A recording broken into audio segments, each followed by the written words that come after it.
olib berasiz? Qurumsoq adang 100 ming so'm bergan. Qayshda 2 kilo go'sht olishimiz kerak. Tug'ildim-u, bozorda bo'g'ildim. Razmering nechi? 37. 44 ni bering. Nihoyatda katta-ku bu. Buni ichiga men bilan akam sig'amiz-ku. Bu akangga. Sen akamdan qolganini kelsin.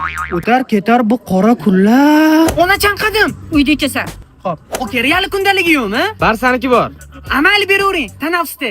Tualetga ishlatamiz. Zo'r ekan, ha? Buningiz nechi pul? 500 ming. Yoqdimi? Olib beringmi? Boshqa do'konlarni ham ko'raylik. Olib bermayman. Buningga nima sig'adi? Velo sigaret noski. Nima? Odam anatomiya sig'adi 37-betmida. Oxirgi pulimizni yo'l kiramizga qo'ygan. Sharmanda qilmang. Yo'q, kenay to'g'ri kelmaydi. Yolg'izona bo'lib shu bolamni katta qildi. Dadam tiringlar-ku. Yetim bolamga rahmingiz kelsa. Bo'ldi. Tiriklayin dadamni ko'rgan tiqdingiz. Oling mana bu mening qo'qon ko'ynigingizni. Turetski bu. Simasi bo'lmoqda.